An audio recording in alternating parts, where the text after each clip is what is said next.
तू जे वागलायस ना त्याचं समर्थन नाही होऊ शकत. किती कठीण प्रसंग आला ना तरी त्यावर चोरी हा मार्ग असूच शकत नाही. आणि झाली चूक तर काही दिवसांनी का होईना तुला तुला ती कबुली माझ्याकडे किंवा यांच्याकडे द्यावीशी नाही वाटली. माझ्यासाठी चोरी ही चूक नाहीये हरीश, तो गुन्हा आहे. आई मला तुम्हाला असं हर्ट करायचं नव्हतं ग. हे बघ, चूक झालीये ती झालीच आहे, ती मी विसरू शकत नाही. पण एक गोष्ट खरी, गेल्या काही महिन्यात तुझ्या झालेला बदल मी आणि तुझे बाबा दोघंही बघतोय. तू कष्ट घेतोयस, इमानदारीत नोकरी करतोयस, सचोटीने वागतोयस, हे दिसतंय आम्हाला. पुन्हा तुझ्यावर विश्वास ठेवू शकतो आम्ही हरीश. आता पुन्हा आमच्या विश्वासाला तडा जाऊ देऊ नकोस म्हणजे झालं. नाहीये, हे मी तुला प्रॉमिस करतोय, यानंतर माझ्याकडून असं कधीच काही घडणार. आणखीन एक खरं खरं उत्तर द्यायचं. काल संतोषला जे पैसे दिलेस ते कुठून आले?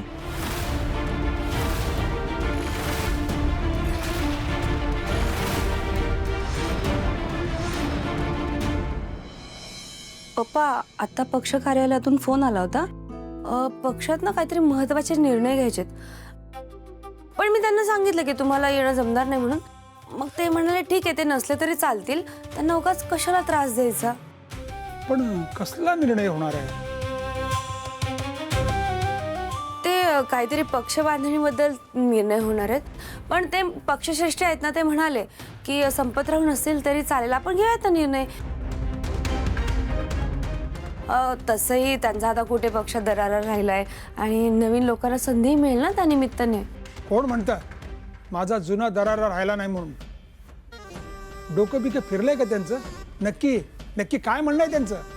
पप्पा, तुम्ही नका टेन्शन घेऊ, मी सांभाळून घेते मीटिंग. मी जाते मीटिंगसाठी, तुम्ही आराम करा घरी. नाही नाही नाही नाही, आता आराम बिराम काय नाही. हा संपतराव गाडे पाटील घरात बसून राहणारा माणूस नाहीये. आता या मीटिंगला मी येणारच आणि दाखवूनच देतो कोणाचा दरारा कमी झालाय ते. अरे संपत, काय बोलतोयस तू हे? ज्योतिषाने काय सांगितलंय तुला? पुढचे 12 तास तुला घराच्या बाहेर पडता येणार नाही. अगं आई, ह्या तुझ्या भविष्याच्या भीतीपोटी ना मला भित्रड संपतराव गाडे पाटील म्हणतील. मला जावंच लागेल. रेणुका, माझं जॅकेट घेऊन या. अहो, काय करताय तुम्ही? तुम्ही थांबा ना एक दिवस तरी घरी.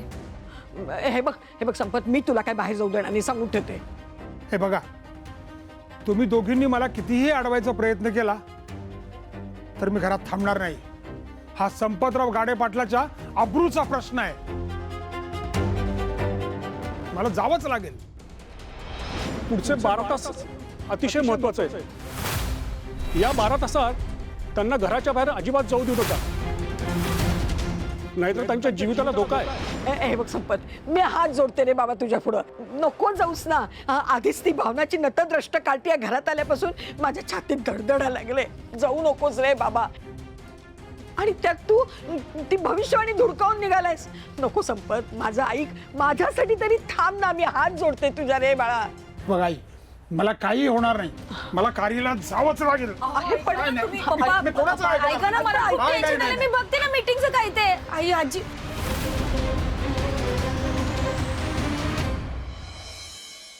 हरीश, काय विचारते मी? एवढे पैसे कुठून आले?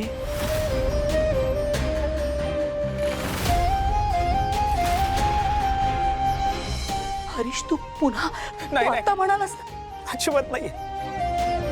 त्यानंतर मी असं कधीच काही केलेलं नाही. चोरी वगैरे तर अजिबात केली नाहीये. खरंच इतके पैसे कुठून आले? पर्सनल लोन काढलाय. अरे लोन म्हणजे ते परत फेडावं पण लागणार ना. इतके पैसे मी फेडे नाही. मी खूप कष्ट करेन, खूप मेहनत करेन. नाही, मी ऑफिसमध्ये सुद्धा सांगून ठेवलंय की मी एक्स्ट्रा काम करेन, एक्स्ट्रा शिफ्टमध्ये काम करेन. मी खूप मेहनत करेन. मी पै चुकवे नाही, मी खरंच सांगतो. पण मी आता चोरी वगैरे असं कधीच काही करणार नाही. ठीक आहे. हे बघ, जो माणूस कष्ट करतो, इमानदार असतो, त्याचं कधीच वाईट होत नाही, कारण देव त्याच्या पाठीशी असतो. तू वचन दिलायस, शब्द दिलायस, त्या विश्वासाला तडा जाऊ देऊ नको कसा बाळा. बरोबर. मग सगळं ठीक होणार बघ. आणि आम्ही आहोत ना तुझ्या पाठीशी. बरं चल जेवून घे. हं? वीणा पानं वाढायला घे ग, हरीश येतोय. अरे चल, सिंचना पण उपाशी आहे. चल चल. आई हा. तू तुझ्या हाताने भरवशील का?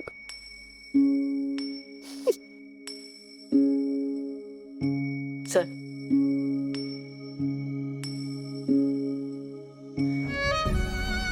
वीणा आण ग बाळा पान.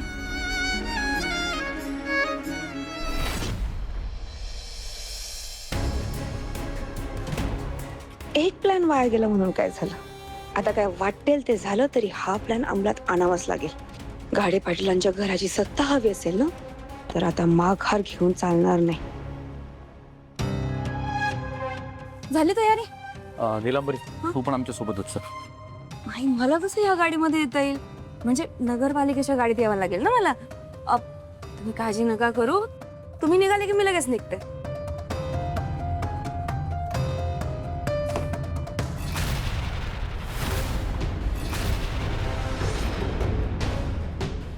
एक मिनिट, तुम्ही इथे या.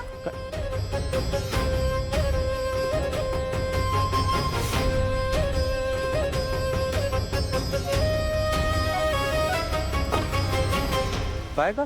कचरा होता सीटवरती.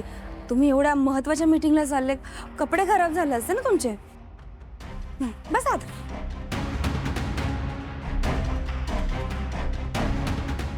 ए संपत, नाही हे बघ, मी काय म्हणते, आज तू नाही गेलास तर चालणार नाही काय? हो ना, म्हणजे मलाही असंच वाटतंय. अधिराज आहेच ना. तुम्हाला बरं नाही असं सांगितलं तर होऊ शकतं. तुम्ही थांबा ना, तो सांगेल तसं. नाही, महत्वाची मीटिंग आहे, जावंच लागेल. हे बघा, कामाला जाताना प्रश्न विचारून नाट लावू नका. अरे नाट नाही लावत, पण स्वतःची काळजी घे. ए अधिराज, पप्पांच्या बरोबर सावलीसारखा राहा रे. हो आजी, काळजी करू नको. पप्पा, मी काय म्हणते, बाहेर बघा किती पाऊस येतोय, आणि अशात जर तुम्ही भिजले तर उगाच आजारपणाला निमंत्रण नको. मी काय म्हणते, ही घ्या छत्री.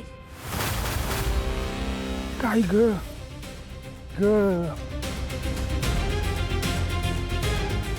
काय रे, काय झालं रे संपत? काय नाही ग, काहीतरी चावल्यासारखं वाटतंय. मच्छर चावला असेल, पावसाचं पाणी आहे नाही खूप सारं. हाक बे. ए हे बघ, पण स्वतःची काळजी घे. आणि ऐक, म्हणजे मीटिंग झाल्यानंतर थांबू नकोस तिथं. उगाच जास्त वेळ थांबत बसशील तिथं, हा काय? आणि ए अधिराज, त्या ड्रायव्हरला सांग फास्ट गाडी चालू नकोस म्हणून, हा काय? हो आजी, काळजी करू नको. हा. पप्पा, अगं आई, हा. किती काळजी करतेस?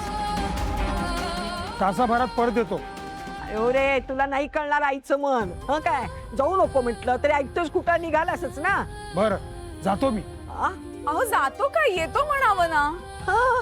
येतो बाबा. हा, ए पण सावकाश रे. पप्पा, काळजी घ्या. मी पण निघते लगेच.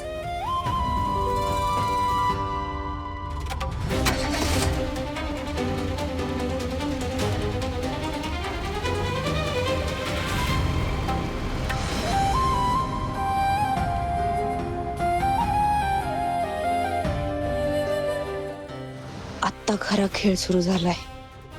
सॉरी सासरे बा, पण माझाही नाईलाज होता.